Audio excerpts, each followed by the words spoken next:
اللہ کے لیے خاص کریں اور کہہ دیں کہ ان صلاتی و نسکی و محیایا و مماتی للہ رب العالمین، میری تمام نماز، روزہ، قربانی، زندگی اور موت اللہ کے لیے۔ اپنا رخ اللہ کی طرف پھیر لیں، اللہ کو منزل بنا کے یہ کہیں اپنے عمل سے کہ انی وجہت وجہی للذی فطر السماوات والارض حنیفا وما انا من المشرکین۔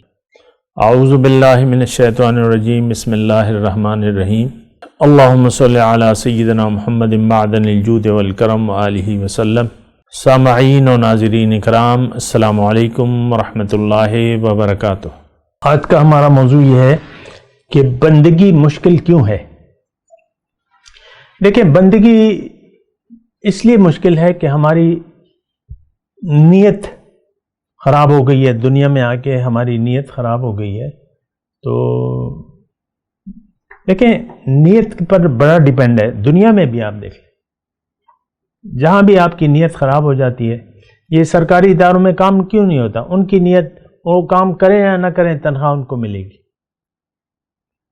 آپ دیکھ لیں ہمارا سسٹم جو ہے، سارے سرکاری ادارے نقصان میں جا رہے ہیں، اسٹیل مل ہماری بند پڑی بھی ہے۔ تو یہ کیوں؟ نیت خراب ہو جاتی ہے۔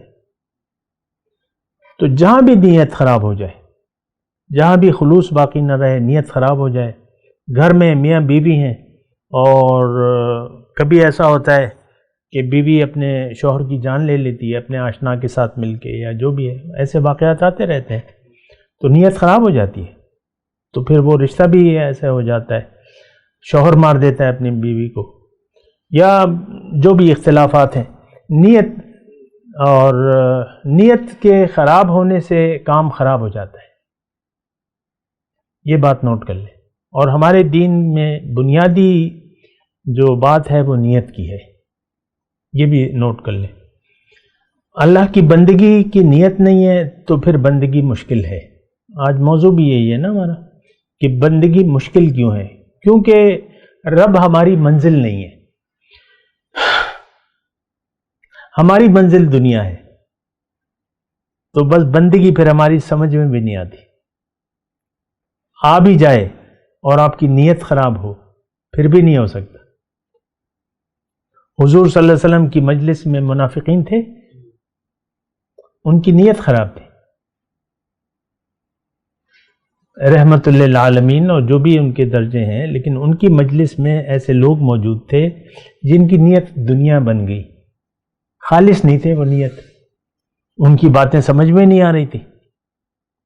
حضور کی مجلس، قرآن کا مضمون ہے، حضور کی مجلس میں بیٹھے رہتے تھے، ادھر ادھر دیکھتے رہتے تھے، تو کب وحی نازل ہوتی تو وہ ان پہ سمجھ میں نہیں آتی، اور جب مجلس سے باہر نکلتے، ماذا قال آنفا، یہ کیا بات ہو رہی تھی، سمجھ میں نہیں آ رہی۔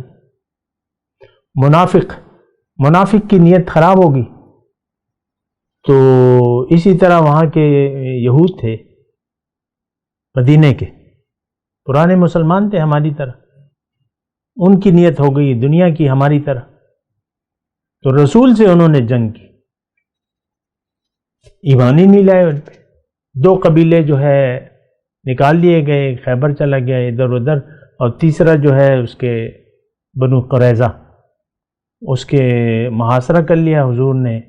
وہ نہ ایمان لانے کو تیار تھے، اور پھر وہ محاصرے میں پھر وہ شرائط پہ آمادہ ہو گئے، تو ان کے جنگی لوگوں کو قتل کر دیا گیا۔ رسول کے ہاتھوں انہوں نے قتل ہونا قبول کر لیا، لیکن ایمان لانا قبول نہیں کیا۔ آج ہم دنیا کے لیے مرنے پر تیار ہیں۔ آپ عدالتیں دیکھیں، آپ کی بھری ہوئی ہیں دنیاوی معاملات، لیکن اللہ پہ میں کہہ رہا ہوں کہ یعنی رسول پر ایمان لانے کے لیے ہم آج تیار نہیں ہیں۔ اور پھر ہمیں کہا جاتا ہے کہ بھئی یہ دین تو بڑا مشکل ہے، یہ آپ جو کہہ رہے ہیں یہ تو بندگی نہیں ہو سکتی۔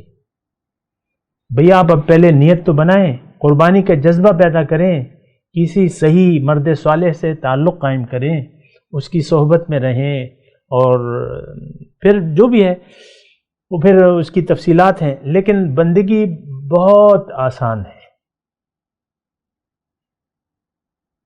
اس طرح آسان ہے۔ اب مثال کے طور پہ ایک گاڑی سفر کے لیے بنائی گئی ہے، تو وہ اس کے لیے سفر کرنا کیا مشکل ہے؟ موٹر سائیکل ہے، سائیکل ہے، وہ تو دوڑنے کے لیے بنائی ہے، گاڑی ہے، بس ہے، وہ تو بنائی اسی لیے گئی ہے۔ ہمیں اللہ تعالیٰ نے بنایا ہی اپنے لیے ہے، تو اللہ کے راستے پر چلنا تو بہت ہی آسان ہے، اس میں تو کوئی مشکل نہیں ہے۔ کیا مشکل ہے؟ آپ سے جائے گا کیا؟ کچھ بھی نہیں، جو کچھ ہے وہ اللہ کا ہے، اور اللہ یہ چاہ رہا ہے کہ تم جو میں نے تمہیں چیزیں دے رکھی ہیں، یہ تو تمہاری آزمائش کے لیے ہیں۔ تمہاری محبت میرے ساتھ خاص ہونی چاہیے، مجھ سے محبت کرنی چاہیے، میں تمہاری منزل ہوں، میرے بارے میں سوچو۔ ہماری سوچیں آپ دیکھ لیں دنیا کے بارے میں ہے، ساری پریشانیاں۔ یہ مشکل کیوں ہے کہ ہم اپنی سوچوں کو کنورٹ کرنے کے لیے تیار نہیں ہیں آخرت پر، پھر مشکل ہو جاتا ہے، کہیں ایسا نہ ہو جائے، کہیں ویسا نہ ہو جائے۔ بہت سوچتے ہیں نا، شیطان آتا ہے کہ بھئی یہ کیا ہوگا، وہ کیا ہوگا، یہ کیا ہوگا، وہ کیا ہوگا، تم ملا بن جاؤ گے، تم یہ ہو جاؤ گے، وہ ہو جاؤ گے۔ بہت سے لوگ اس میں پھر رہ جاتے ہیں۔ ہمیں تو ملا نہیں بننا۔ آج آپ کے ملک کے وزیر اعظم ہیں عمران خان، ریاست مدینہ کی بات کرتے ہیں نا، لیکن آپ کیا تصور کر سکتے ہیں کہ وہ شرعی داڑھی چھوڑ دیں گے آج اس وقت اقتدار میں رہتے ہوئے؟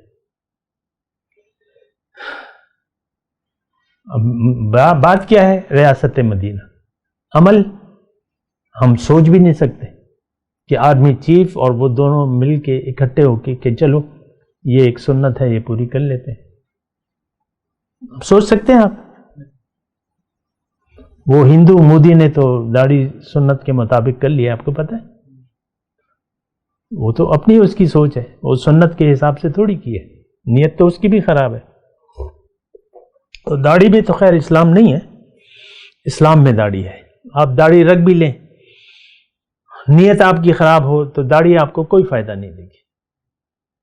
بہت سے داڑھی والے لوگ جو ہیں آپ کو پتہ ہے کیا کرتے ہیں کیا نہیں کرتے۔ تو بہرحال بندگی مشکل نہیں ہے، بہت آسان ہے، سارا کام آسان ہے، صرف نیت بدلنے کی ضرورت ہے اور محبوب بدلنے کی ضرورت ہے۔ ہمیں محبوب ظاہر ہے، اپنی پوزیشن، میں اور یہ میری بیوی، یہ میرے بچے، یہ میرا کاروبار، یہ میرے پاس اتنی دولت ہے اور یہ ہے اور وہ ہے، بس یہ میرا سٹیٹس ہے۔ اپنا سٹیٹس ہم عام طور پہ دیکھ لیں، اپنا سٹیٹس ہم نہیں بدلتے۔ میں لفظ صحیح کہہ رہا ہوں، سٹیٹس، جو پوزیشن ہے ہماری، اس کو کوئی بدلنے کے لیے تیار نہیں ہے۔ یہ کیسے ہو سکتا ہے؟ تو پھر تو نہیں ہو سکتا۔